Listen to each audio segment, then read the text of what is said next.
Gloria al Señor. Dios los bendiga mucho. Y sea que vean este video hoy, mañana, pasado, cuando sea. Pues el Señor los bendiga y que sea de provecho. Hoy vamos a hablar, como le estaba diciendo, las responsabilidades del ministerio. Y estaba diciendo que estas epístolas, primera y segunda de Timoteo y Tito, fueron escritas para orientar a los pastores de las iglesias. Y aunque fueron escritas para Timoteo y Tito, han sido el modelo a seguir de todas las iglesias y de todos los líderes por todas las edades, ¿verdad? Porque no hay un cambio, hermano. Es lo que Dios estableció, esa es la forma de que la iglesia debe conducirse y se debe organizar, porque la iglesia es un cuerpo administrativo, ¿verdad? La iglesia es un cuerpo administrativo. Se puede administrar, y de hecho se puede y se tiene que administrar y hacerlo bien. Poner, ¿verdad?, cada cosa en su lugar y organizarla, porque quien pone, y más adelante vamos a ver, quien pone en cada lugar del cuerpo los ministerios como quiere el Señor, porque Él es el dueño de la iglesia. Amén. Dios establece y Dios pone en cada lugar a quien le corresponde como Él cree, de acuerdo, ¿verdad?, a lo que Él quiere, hermano, porque esto no es que nosotros escogemos donde yo quiero que me pongan. Y hoy vamos a hablar que se puede desear un ministerio dentro de la casa del Señor, pero siempre van a haber requisitos que hay que cumplir con ellos. Y lo primero que vamos a establecer es que el Señor es el que tiene que dar el llamado. Sí, es Dios, hermano. Porque yo puedo tener la buena voluntad de hacer algo para el Señor, pero cuando se trata de ministerios para ordenar, administrar la iglesia, el Señor Jesucristo es el que escoge y Él pone a cada uno en lugar. ¿Verdad que si no vamos a decir, porque no soy ojo, no estoy bien? Ay, no, yo soy un ojo, yo quiero ser un dedo del pie. No estoy conforme con ser un ojo, quiero ser un dedo del pie. Nosotros no es como usted. Puede ser el dedo del pie y puede ser la oreja y puede ser la nariz, lo que quiera en el cuerpo. Pero Dios nos va a colocar en el lugar donde vamos, donde Él sabe que debemos ir. ¿Estamos? Ok, entonces vamos a hablar de responsabilidades del ministerio. ¿Qué quiere decir la palabra ministerio? Vamos a definir palabritas primero, porque vamos a hablar de las responsabilidades en el ministerio, adelantándonos al hecho de que mucha gente quiere ministerio, pero no quiere cumplir con las responsabilidades. Y para el ministerio hay responsabilidades. Junto con esto vienen los otros, hermanos. ¿Verdad que sí? Bueno, a ver, ¿qué quiere decir la palabra ministerio? Ministrar algo. Ministrar algo. Entonces explícame qué cosa es ministrar, porque ya que te tiraste por ahí. Ministrar. Ajá. Ajá. Guiar un pueblo. Guiar un pueblo, ¿qué más? Ministerio. Vamos a empezar por definir la palabra ministerio. Ministerio es el oficio o el trabajo asignado por el Señor Jesucristo para la edificación de su iglesia. Apúntalo por ahí. Ministerio es el oficio o trabajo asignado por el Señor Jesucristo, porque estamos hablando de la iglesia, para la edificación de su iglesia. O sea, que el trabajo que el Señor asigna a cada quien, ese es el ministerio. Ministrar es trabajar, por así decirlo. Por aquí, miren, yo tuve la definición de ministrar aquí para que no me olvide tampoco. Atender de forma servil o en adoración. Un servicio, valga la redundancia, para honrar al Señor. Asistir o ayudar a los demás. Eso quiere decir ministrar. Asistir o ayudar a los demás en representación de Dios en deberes para perfeccionar a los santos de la iglesia del Señor. Entonces, ministrar es, el trabajo, ministerio es el oficio que se hace. Estamos, ¿verdad? El pensamiento central dice, el perfil de un siervo de Dios incluye valores y cualidades que trascienden a la vida espiritual. El perfil. ¿Qué quiere decir la palabra perfil? Me adelanto que en el diccionario perfil quiere decir que, miren, esta forma que muestra. Pues no estamos hablando de esta forma de la nariz que se ve de lado. No. Perfil. Todos tienen Facebook. Yo tengo esto en mi perfil. ¿Qué cosa es el perfil? La página donde está toda la información de uno. La página donde está todo hablando.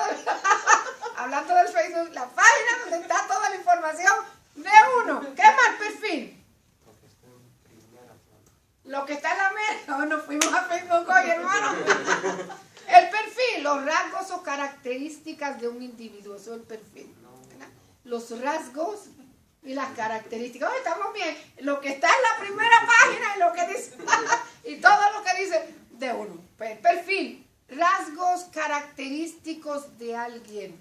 Entonces dice, el perfil, los rasgos característicos de un siervo de Dios incluyen valores y cualidades que trascienden. ¿Qué quiere decir la palabra trascender? Que va más allá. Que van más allá a la vida espiritual. Las características de un siervo de Dios tienen rasgos, o la vida, el perfil de un siervo de Dios incluye también valores, características que lo tienen que definir y distinguir más allá de ser una persona espiritual. ¿Me explico? En la casa del Señor yo puedo ser espiritual, pero afuera no. ¿Verdad que sí se puede? Se puede. En la casa del Señor ser espiritual y allá afuera no. No se puede, pero se hace. No se puede, pero se hace. No se debe, no se debe, no se debe. Nosotros tener una apariencia espiritual aquí, pero afuera no. No se debe, porque los siervos de Dios tienen características y valores morales y espirituales que trascienden más allá de las cuatro paredes. Debemos tenerlas y mostrarlas y vivirlas. Amén. No solamente en estas cuatro paredes, sino afuera. Y ahorita vamos a ver por causa de que del testimonio de aquellos que nos están mirando. Aunque nos cueste, porque hay momentos que nos cuesta. Por más bien y por más íntegro que a veces nosotros nos querramos comportar, hay momentos que para la gente no está bien, no es suficiente. Y una vez te dicen, ¿y tú no eres evangélico? Es lo primero que te dicen, y tú no eres cristiano, tú no eres de la iglesia. Y los primeros que te acusan son los de tu casa. Bueno, los primeros, es cierto, los que están alrededor de nosotros. Y no, a veces, mire, amado, como siervos de Dios, vamos a tratar de hacer lo mejor que podamos, porque la lección de hoy nos va a hablar de excelencia. Vean, aquí voy a poner la palabra, excelencia. Creo que excelencia, me comí la C. Excelencia. La lección de hoy nos va a hablar de excelencia. Pero a veces, no de perfección. Excelencia y perfección son dos cosas distintas. Pero a veces por más bien, como dice la hermana, que nosotros querramos hacer nuestro trabajo con excelencia, nuestro comportamiento con excelencia, habrá gente que nos censure, habrá gente que nos señale, habrá gente que dañe nuestro testimonio. ¿Qué podemos hacer? Seguir tratando con excelencia, seguir moviéndonos con excelencia y dejar a esa gente en las manos del Señor. Pero mientras de nosotros dependa, de nosotros, tratemos de tener un testimonio con excelencia. Porque esta lección no solamente, si la vamos a aplicar por lo que es la lección, porque estamos tratando estas epístolas. Pero, hermana, ella, yo digo, es la mejor estudiante que yo tengo. Muy atenta. Porque se trata de la lección, y la lección habla y aconseja a siervos que están trabajando dentro de la obra de Dios. Pero esto se aplica a todo cristiano, a todo creyente lo vamos a aplicar. Dice, debe incluir el perfil, la forma de vida, las características, valores y cualidades que trascienden a la vida espiritual.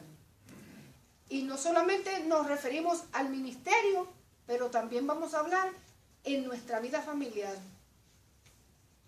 En nuestra vida familiar. Porque lamentablemente hay muchos ministerios que se van a pique porque dentro de la casa del Señor, en el ministerio son excelentes, pero en su casa, con su familia, en sus relaciones matrimoniales, conyugales, familiares, son unos desastres, es un desastre. Y las dos cosas van de la mano, porque yo no puedo ser un buen siervo aquí y no ser un buen siervo en mi casa. Yo no puedo ser un buen líder aquí, pero en mi casa no.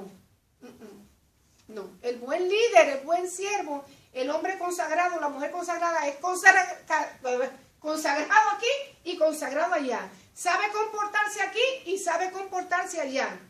saben moverse aquí, porque la primera iglesia, el primer ministerio que nosotros tenemos que saber bregar es el de nuestra familia, en nuestra casa, con nuestros hijos, con nuestro cónyuge, ¿verdad? Con nuestro esposo, con nuestra esposa, con mis hermanos, si soy soltero, con mis padres. Es el primer ministerio que yo tengo que saber administrar con excelencia.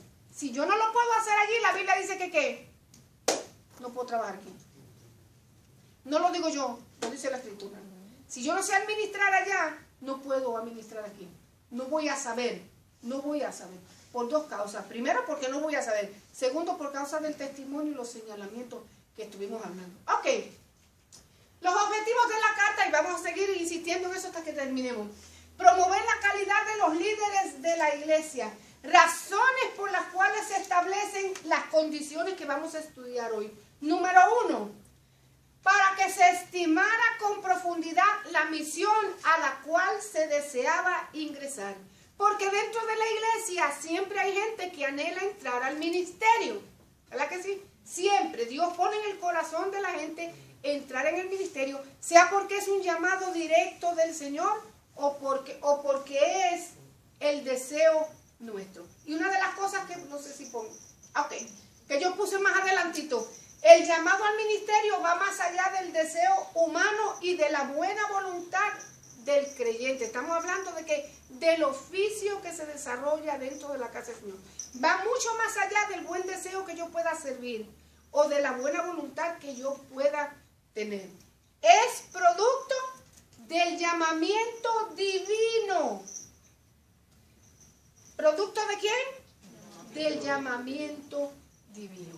Yo puedo tener el mejor deseo del mundo de ser un buen diácono. No digo que no lo puedo llegar a ser, pero hay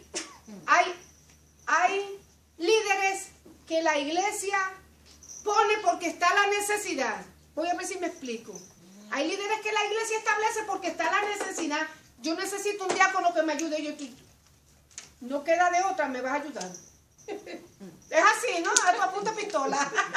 Es así. Yo veo que es un hombre responsable que viene aquí temprano, me vas a tener que ayudar porque no puedo hacerlo, ¿vio? Y lleno una necesidad en ese momento. Pero una cosa es que el pastor diga, me vas a ayudar porque necesito ayuda. Y otra cosa es que Dios lo separe para eso. Porque el diaconado es un ministerio dentro de la casa del Señor. ¿Vio? ¿Me expliqué? Sí. Son dos cosas distintas. Que yo lo escoja para suplir una necesidad porque yo lo necesito y no tengo de otra. Y otra que Dios lo señale y le diga, sepárame a aquel que lo llamé para este ministerio. Lo separé. Por ejemplo, en la iglesia primitiva hubieron la necesidad, ahí en Hechos capítulo 6. Hechos capítulo 6. Déjame ver. Hechos capítulo 6. Hubo la necesidad de establecer, empezar a organizar a la iglesia, porque la iglesia se reunía, la iglesia crecía, oraban, ayunaban, estaban cerquitos, pero no había una organización como tal en la iglesia primitiva. Todavía no la había. ¿Cuándo surgió la necesidad de ir organizándose? ¿Cuándo surgió la necesidad de ir a empezar a organizar la iglesia? Cuando ya era mucho el trabajo. Cuando llegaron a sumarse tantos, que ya era mucho el trabajo y los apóstoles no podían. Porque al principio los apóstoles, llamados por Jesús para ese ministerio, los apóstoles no se plantaron allí porque ellos quisieron. Jesús los separó en su obra para ese ministerio. La gente comenzó a sumarse y ya ellos no podían cumplir con liberalidad el trabajo que Dios le había dado. ¿Que era cuál? ¿Cuál era? La predicación de la palabra. O sea, ellos no podían barrer, ellos no podían cocinar, ellos no podían hacer la actividad de los pasteles, ellos no podían estar llevando cajas, ellos no podían hacer... ellos al principio tenían toda esa responsabilidad, pero cuando la iglesia empezó a sumarse y empezó a llegar gente y junto con la gente llegan las dificultades. ¿Usted sabe que sí? Llega la bendición, pero llega con las dificultades porque no todo el mundo piensa de la misma manera. Entonces los apóstoles ya no podían cumplir con la función que Jesús le había entregado, que era enseñar, predicar, sanar enfermos, echar fuera demonios, moverse con autoridad. Ese era el trabajo que Jesús había dejado en sus manos. Entonces hubo la necesidad de buscar gente que me ayudara. Vean conmigo, Hechos capítulo 6. Dice, en aquellos días, como creciera el número de los discípulos, hubo murmuración. Crecieron los discípulos y ¿qué empezó a surgir? La murmuración, porque es que eso es así. Eso es así. Es una risa que la gente dice, yo no voy a la iglesia porque la gente dice así, la iglesia porque está lleno de hipócritas. Pues si para eso es, para que lleguen los hipócritas, para que lleguen los pecadores, para que llegue la gente que está mal, para que lleguen los borrachos, para que estén los drogadictos, para que llegue toda esa clase de gente y escuchen la palabra y sean transformados para la gloria del Señor. Eso es así, porque si son para santos no necesitamos tener un lugar. Jesús dijo que la palabra no era para los... Cuando tú vas al doctor no es porque estás sano, ¿verdad? La visita al doctor no es para los sanos, es para los enfermos. Entonces, para eso necesitas. Pues a la iglesia empezó a llegar gente. Dice, y hubo murmuración de los griegos contra los hebreos, de que las viudas de aquello eran desatendidas en la distribución diaria. Entonces los 12 discípulos, los 12 apóstoles, convocaron a la multitud de los discípulos y dijeron, no es justo para nosotros que dejemos la palabra de Dios, que fue el principal motivo por el cual Jesús los llamó y los separó. No es justo que dejemos esto para servir las mesas. Buscad pues, hermanos, de entre vosotros a 7 varones. Y no es que en la iglesia tenga que haber el número 7. 7 en la Biblia es el número de perfección, pero no necesariamente tienen que haber 7. Porque hay gente que es tan estricta que si no hay 7 diáconos en la iglesia estamos perdidos. Y estamos mal. No está cumpliendo. No estoy cumpliendo con lo que dice ahí. En una iglesia de 5,000 que pueden hacer 7 diáconos, volverse locos, porque ese montón de gente. No es que tienen que haber 7, en ese momento, número 7. 7 diáconos, 7 varones con 5 características, y ahorita vamos a hablar cómo Pablo se las aplica también al que quiere el ministerio. De buen testimonio, llenos del Espíritu Santo y de sabiduría, a quienes encarguemos de este trabajo, y nosotros persistiremos en la oración y en el ministerio de la palabra. Y dice el verso 7, agradó la propuesta a toda la multitud, y eligieron a Esteban, varón lleno de fe y del Espíritu Santo, a Felipe, a Prócoro, a Nicanor, a Timón, a Parmenas, a Nicolás, prosélito de Antioquía, a los cuales presentaron ante los apóstoles, quienes orando le impusieron las manos. O sea, la iglesia buscó entre ellos, no a Juan de los Palotes, ¿qué dice la Biblia? Gente de buen testimonio. Porque esto es un trabajo honroso. Gente de buen testimonio, llenos del Espíritu Santo, llenos de sabiduría. Y si usted mira y sigue leyendo, hay los otros 2 requisitos más. Dice, y crecía la palabra del Señor, y el número de los discípulos se multiplicaba grandemente en Jerusalén. También muchos sacerdotes obedecían a la fe. Y Esteban, lleno de gracia y de poder, hacía grandes prodigios y señales entre el pueblo. Quiere decir que 5 características buscaron los hermanos, entre ellos mismos gente que estuviera lleno.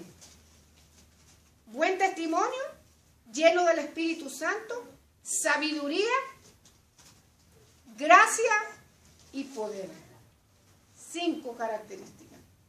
Porque esto es un ministerio. Y dijimos que el diaconado, igual que el pastorado y cualquier otro ministerio que se mueva dentro de la iglesia, es un oficio asignado por Dios para la edificación de la iglesia. Entonces escogieron estos 7 hombres y los pusieron a trabajar. Fíjense que ellos oraron e impusieron las manos sobre ellos, consagrándolos para el servicio al Señor, e inmediatamente comenzaron a trabajar y se acabó el pleito. Los apóstoles se dedicaron a lo que el Señor los separó, y ellos se dedicaron al trabajo que tenían que hacer. Con el tiempo surgió la necesidad de establecer diaconisas dentro de la iglesia. no vamos a discutir el hecho porque hay congregaciones que no estiman, no creen en el ministerio de la mujer dentro de la iglesia y hay otros que sí. No vamos a entrar en eso porque no nos va a corresponder en la lección de hoy. Pero en la iglesia surgieron la necesidad de que fueran estableciéndose féminas, ¿verdad? Mujeres para trabajar en la obra como diaconisas de la iglesia. Más tarde, luego de la iglesia primitiva, se comenzaron a mover y se empezaron a añadir otras congregaciones y otra gente y surgieron otros movimientos y las mujeres dentro de la iglesia han tenido otro papel importante para desarrollar un ministerio dentro de la iglesia. Hay mujeres que son pastoras, pero personalmente yo no lo establezco como una ley, personalmente, hermano. Yo creo que la dirección de los pastorados dentro de la congregación deben ser dirigidas por hombres, autoridad de Dios. Pero a falta de hombres, vamos para adelante en el nombre de Jesús, porque yo no me rajo, hermano. Así es. Veo, si no hay varones que quieran establecerse como siervos y responder al llamado de Dios, hay mujeres que estamos más que dispuestas a hacerlo para la obra del Señor. Pero sí creo en la autoridad del varón dentro de la iglesia, hermano. Eso sí yo lo creo. Yo sí lo creo. Ahora, si se raja, eso es problema de él. Vamos para adelante en el nombre de Jesucristo. Aquí no hay rajado. Aquí nadie se raja. Es así, hermano. Y hago porque hay congregaciones que no creen. A la mujer dentro de la congregación sí puede ser maestra de niños, sí puede funcionar como diaconisa, porque es necesario que dentro de la iglesia mujeres trabajen con mujeres. ¿Me explico? Pero para un liderazgo de peso dentro de la iglesia, en muchas organizaciones no son consideradas para eso. Pero como la Biblia dice que en Cristo ni el hombre ni la mujer son nadie, quien establece dentro de la iglesia del Señor, ¿quiénes somos nosotros para decir que no? Bueno, seguimos entonces. Primero, ¿para qué? Razones. Primero, para que se estimara con profundidad la misión a la cual se iba a entrar. O sea, que quiero ministerio, siéntate y piénsalo bien. Mira qué es lo que quieres, porque es una bendición, no vamos a quitarle, que es un gozo, una gloria, una bendición, un privilegio que el Señor da. Pero también es una grande responsabilidad. Que no es solamente agarrar porque a mucha gente lo que tiene en la mente del ministerio es los primeros lugares en el altar, agarrar la maleta y salir corriendo en el avión y predicar aquí, predicar allá y predicar acá y predicar. Eso no es el ministerio, hermano, eso es parte de. Y cuando las cosas no funcionan así, bueno, el Señor me llamó al pastorado. No, yo pienso en una iglesia de 5,000 y de 10,000, eso es algo, una mega iglesia maravillosa donde yo voy a tener un equipo, óigame, que se difunda, que llegue allá hasta el Oriente Medio. Y cuando Dios le dice, muy bien, vete allá a aquel campito, aquella montaña, allí es donde yo te voy a llevar a pastorear.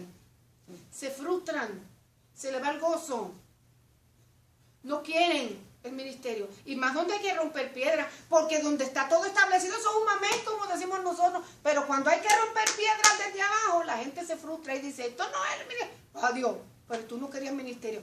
Vean lo que dice aquí. Palabra fiel, primera de Timoteo, para entrar en la lección, porque si no se nos va. Si alguno anhela obispado, ¿qué dice? Buena obra desea. Siéntate, dijo el Señor, a sacar cálculos. ¿Verdad que sí? El Señor dijo, ¿quieres edificar? Siéntate primero. Haz cuenta. El llamado está. De uno es el que quiera responderle al Señor o no responderle. Si anhela obispado, en este caso vamos a decir obispado, ministerio, buena obra desea. Tienes que estimar con profundidad la misión a la cual deseas integrarte. Porque si ingresas a esto, no hay retiro. El retiro lo da el Señor. El retiro lo da el Señor. Y lo puede retirar a uno a 5 años de trabajo, a 15 años o a 40 años de trabajo. Y te puede sorprender la muerte y Dios no te retira del lugar. Es así. O sea, hay que mira, estima con profundidad la misión a la cual deseamos ingresar. porque este trabajo es santo. Y este llamado no es para, ay, a ver si me gusta o no me gusta. Hay una diferencia entre el que la organización pone y al que Dios llama. Siempre con eso en mente. El que la organización pone, sí le vas a ir 5 años al campo al ministerial y te vas a quedar en 5 años y vas a levantar la obra ya. Y después de esos 5 años, tú regresas. Y hay quien se va a la misión buscando una posición o buscando una puerta de escape o buscando una forma como brincar el charco. ¿Vio? Pero una cosa es esa y otra cosa es el ser llamado por el Señor. A los 5 años te regresa porque la organización tuvo la necesidad. Pero cuando Dios te llama, te establece y el tiempo lo dice Jehová. Si le respondimos, el tiempo lo dice el Señor. Número 2. Para que el candidato al ministerio se sintiera el reto y el compromiso para el ministerio cristiano. El reto, ¿qué cosa es un reto? Un reto, ¿qué cosa representa un reto? Desafío. El desafío de lo que vas a hacer. Porque el ministerio, Dios nos llama, pero no nos abre el panorama de una sola vez, sino que Dios nos va dirigiendo poco a poco. Es un desafío, hermano. Antes, fíjense, benditas sean las congregaciones que mandan a un misionero con todos los gastos pagos, un lugar a donde vivir y todo establecido. Pero antes, cuando yo estudiaba en el seminario, hermano, a muchos los mandaban. Sí, comen paracaídas y cantimplora, como yo digo. Te vas a ir ahí y vas a levantar. ¿Tú quieres regresar a tu casa? Los mandaban a uno sin un kilito, hermano. ¿Tú quieres ir ahí? Así se probaba en aquel tiempo, hermano, en los años 80. Y eso venía de más allá. Te vas a ir y vas a levantar un servicio de adoración en la calle. Y vas a cantar y vas a predicar y vas a levantar ofrendas porque con esa ofrenda te vas a regresar a tu casa. Si no levantas una ofrenda, te quedas a pie. Te vamos a mandar a buscar. ¿Cómo usted piensa que trabajaban los Teen Challenge antes? Así mismito. Los dejaban en un lugar. Usted tiene ministerio, usted siente el llamado de Dios, usted quiere trabajar en la obra, sabes cuál es, estimas con profundidad la misión a la cual vas, conoces el reto, yo estoy dispuesto, muy bien, entonces te voy a dejar allí. Y tú te vas a ir y en medio de la calle tú vas a predicar y vas a levantar un servicio de oración y vas a cantar, vas a predicar, vas a colectar las ofrendas porque con esa ofrenda tú te vas a regresar a tu casa. Y la gente iba y lo hacía. ¿Por qué lo hacía? ¿Por qué la gente lo hacía? ¿Por qué el que iba y lo hacía? Porque sentía el llamado del Señor en su corazón. Esta es mi responsabilidad. ¿Por qué? Porque tengo el llamado. Una, porque tengo el llamado y siento la responsabilidad. Otra, porque no me van a ir a buscar. Necesito como regresar a mi casa. Pero no se desanimaban. Volvían otra vez. Cuando ellos regresaban con la misión cumplida, ya el pastor sabía que este tiene llamado genuino. O si no lo dejaran una semana por allá, una semana, 2 meses, mira a ver esa es la forma de probar. Hoy no, hoy yo tengo que tener agua hasta ahí como tengo que tener todo lo que yo pida, una lista de lo que pida, y me tienen que dar agua del río Nilo, y me tienen que dar frutas de allá del huerto del Edén, todo eso para yo poder cumplir el ministerio. Así se puede. El que anhela obispado, buena obra desear.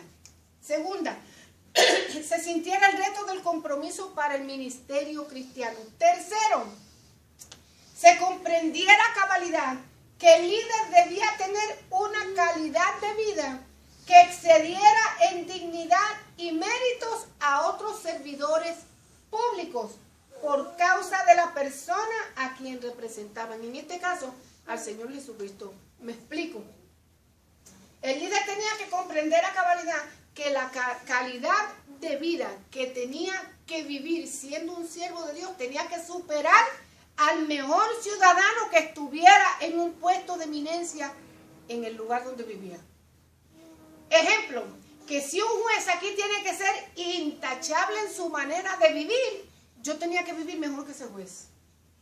Me tenía que comportar mejor que ese juez, por causa de que el juez representaba las leyes de Estados Unidos, pero yo represento a ¿quién? A Jesucristo, el Hijo del Dios viviente. Porque los jueces cuando se bajan de ahí, se quitan la sotana, tienen una vida común y corriente como cualquier otro, siempre y cuando que no se envuelvan en situaciones que comprometan la posición que ellos tienen dentro de la sociedad. Entonces el ministro del Señor tiene que vivir una vida que mejor y más intachable que esa. ¿Por qué? Porque aquellos representan la ley del Estado y nosotros representamos a ¿quién? Al Rey de Reyes y Señor de Señores. Entonces, ¿qué tres cositas tenía para resumir? El candidato tenía que estimar, número uno, con profundidad la misión a la cual deseaba ingresar. Número dos, tenía que sentir el peso del reto y el compromiso al momento de aceptar esa responsabilidad. Y número tres, tenía que saber que tenía que vivir una vida intachable en el ministerio porque iba a representar al Señor Jesucristo. Tres cositas. Ahora, la lección nos va a hablar de tres oficios, y no es porque sean tres oficios solamente, sino por la causa por la cual la epístola fue escrita, que fue escrita para líderes dentro de la iglesia. De los tres oficios que vamos a hablar hoy, si nos da tiempo, si no, esto es la introducción. Número uno, los obispos. Y la palabra para obispo es episcopos, que quiere decir supervisor, líder o pastor. Número dos, habla a los ancianos de la iglesia, y no solamente ancianos en edad, sino ancianos, y ya les voy a explicar la diferencia entre una cosa y la otra. Y la palabra correcta para ello es presbítero. Presbítero, que denota la dignidad de la función de un pastor. Ya les voy a explicar cada uno y por qué. Y la otra nos va a hablar del otro oficio que se desarrolla dentro de la iglesia, el del diácono. ¿Qué quiere decir? Todo tipo de servidores, diáconos, y dentro de los servidores podemos poner ujieres, ¿verdad que sí? Ujieres o servidores, porque dentro de hay congregaciones que se conocen como servidores. Ok, en la iglesia primitiva solamente se conocían los obispos y los ancianos, que cumplían una misma función, eran los pastores o líderes de la iglesia. Ancianos y obispos eran los líderes de la iglesia, los que estaban a cargo de la congregación. Cuando se usaba la palabra obispos, se hablaba acerca de los deberes que se ejercían dentro de la iglesia. Cuando se usaba la palabra obispo, se hacía énfasis en los deberes que se ejercían dentro de la casa, como líder, como pastor. Y cuando se usaba la palabra anciano, denotaba la dignidad de la función del pastor dentro de la iglesia. Déjenme ver si les busco un ejemplo que nos pueda servir. El sumo sacerdote dentro de la casa del Señor. Vamos a hablar.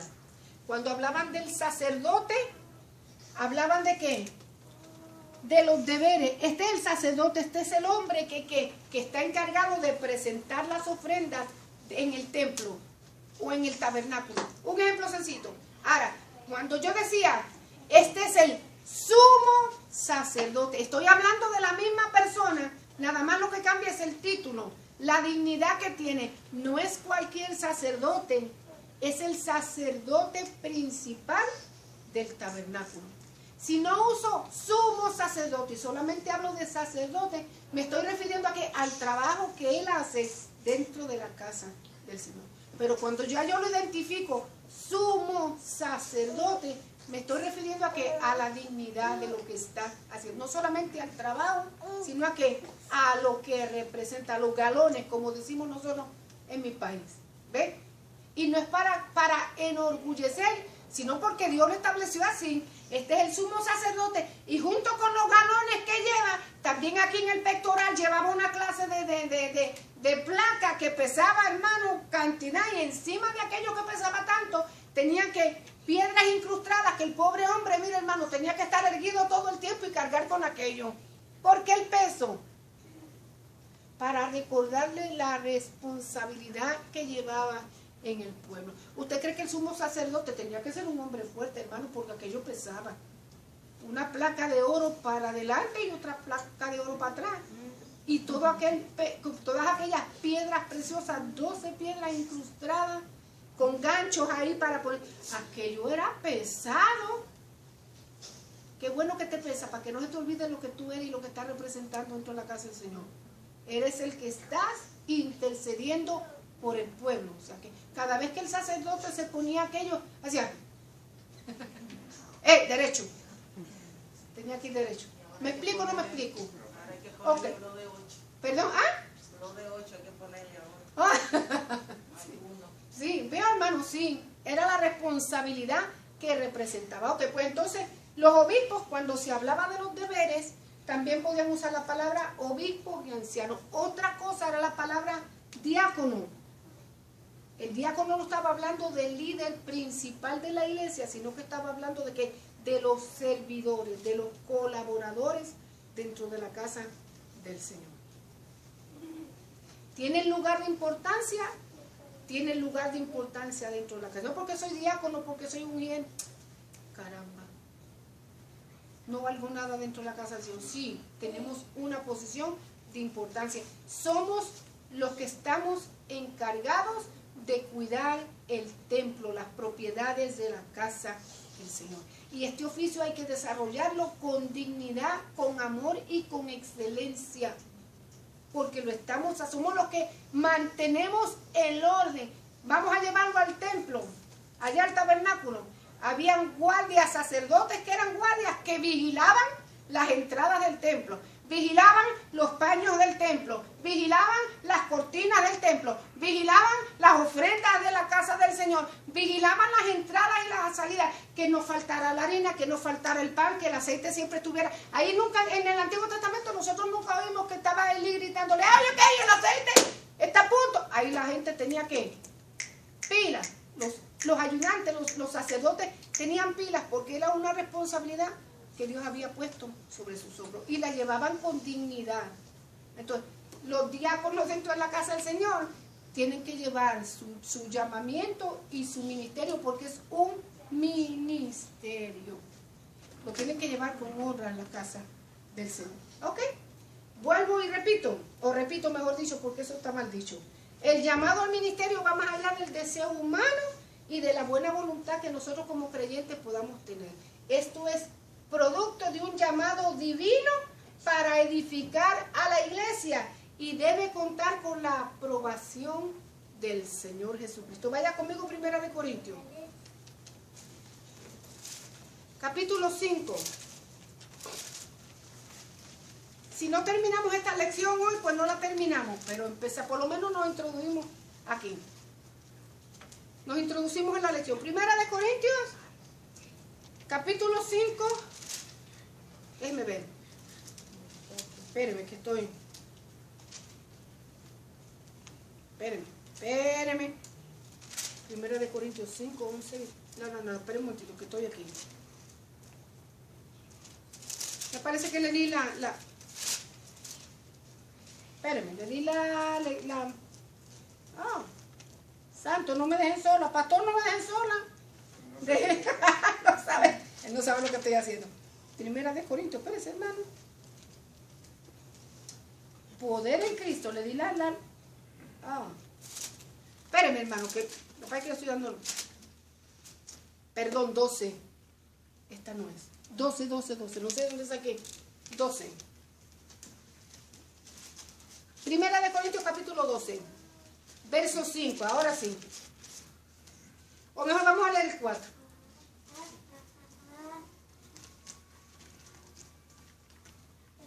Lo tienen, hablando de los dones espirituales dentro de la casa del Señor y cómo el Señor los otorga. Dice, ahora bien, hay diversidad de dones, pero el Espíritu es el mismo. Y hay diversidad de ministerios, pero el Señor es el mismo.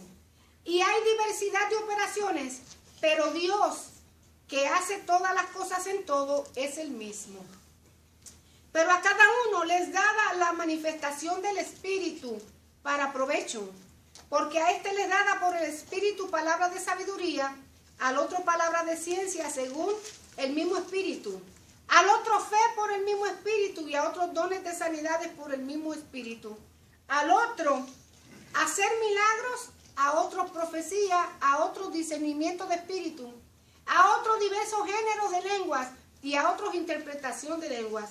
Pero todas estas cosas las hace uno y el mismo espíritu, que dice, repartiendo a cada uno en particular como Él quiere. O sea, Dios lo hace, el Señor da dones, pero lo reparte como Él quiere y ubica a cada quien como Él sabe que lo tiene que poner. Verso 28 del mismo capítulo dice, y a unos puso Dios en la iglesia, primeramente apóstoles, luego profetas, los terceros maestros, luego los que hacen milagros, después los que sanan, los que ayudan, los que administran, los que tienen don de lenguas. Son todos apóstoles, son todos profetas, son todos maestros, hacen todos milagros, tienen todos dones de sanidad, hablan todos lenguas, interpretan todos. Procurad pues los mejores dones, mas yo os muestro un camino aún más excelente dentro de la iglesia. ¿Y porque diga uno primero y después los otros? Quiere decir en escala, estos son mayores que yo, estos no. No, todos los dones son importantes y todos los ministerios dentro de la casa del Señor son importantes. Y el Señor los pone en el cuerpo como Él quiere para la gloria de su nombre. ¿No le gusta donde el Señor lo puso? Dígale. No me gusta lo que me diste. ¿Tendrá derecho uno a decirle así? Ah, tiene derecho. Usted puede decirle lo que usted quiera, otra cosa que lo cambien. Usted puede decirle lo que quiera, otra cosa que el Señor lo mueva de ahí. Ahora, sí recordando, hermano, que si nosotros menospreciamos los dones del Señor, no nos quejemos luego cuando Dios los toma y los reparte para adelante. Aunque la Biblia dice que irrevocables son los dones del Señor, el don siempre va a estar ahí. El ministerio siempre va a estar ahí. Nosotros somos los que decidimos si queremos entrar y si queremos hacerlo con excelencia o no. Si decimos que no, nos perdemos una gran bendición del Señor. Si entramos, vamos a ver cosas gloriosas. Si hacemos lo que Dios nos dice, vamos a ver cosas gloriosas, porque es un privilegio trabajar en la obra del Señor. Que es una misión que debemos estimar con profundidad. Sí, debemos estimar y darnos cuenta que al entrar en esa relación con el Señor, lo vamos a hacer con excelencia. Va a costar, nos va a costar reto, nos va a costar compromiso, pero si nosotros amamos al Señor y estamos dispuestos, lo vamos a hacer en el nombre de Jesús. Cuando entramos al ministerio hay cosas que Dios nos exige a nosotros que no le va a exigir a la demás congregación, porque por causa de ser quienes somos y estar haciendo lo que hacemos en la casa del Señor. A veces que mientras todos están en el parque jugando y pasándola bien, yo tengo que estar en mi casa preparando otra cosa para traerle a la casa del Señor. O el Señor me llama, el día del Labor Day, qué bueno, vamos todos para el parque, vamos a hacer una fiesta, y ya usted está bien entusiasmado y compra todo cuando Dios le dice, pero un momento, quiero que ese día te vayas conmigo a mi casa y tengas ese tiempo de comunión. Ay, pero Señor, te estoy llamando a ese tiempo de comunión conmigo. Y tienes que, pues si amas el ministerio y honras al Dios que te llamó, tienes que dejarlo todo. ¿Para qué? Para cumplir en la casa del Señor. Y esto no lo dijo Pablo para desanimar a la gente. No puso no nos dio estos requisitos, que claro, Dios se los dio a él también, porque si no Pablo no los hubiera escrito ahí. Los escribió ¿para qué? Para que la gente supiera lo que anhela. Hay gente que quiere ser doctor, pero cuando tiene que amanecerse leyendo libros y estudiando y no puede salir a la discoteca y no puede ir al parque porque tiene que estudiar y estudiar y estudiar y estudiar, se le queman las pestañas y se van.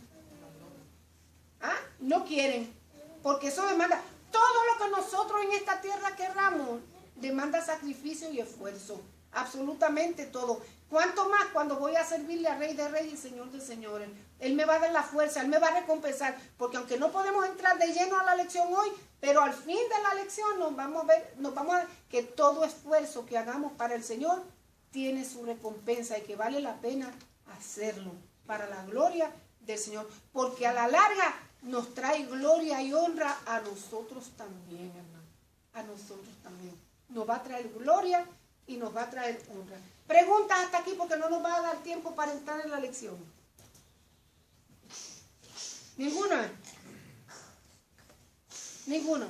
Bueno, entonces estamos listos para la semana que viene. Ya se nos fue el tiempo. Pero vamos a seguir aquí. En primera epístola a Timoteo, capítulo 3, del 1 al 15.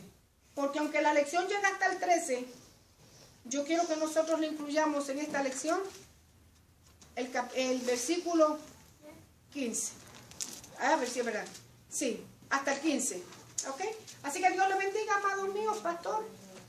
Aleluya. Dios le guarde. Nos quedamos al por lo menos.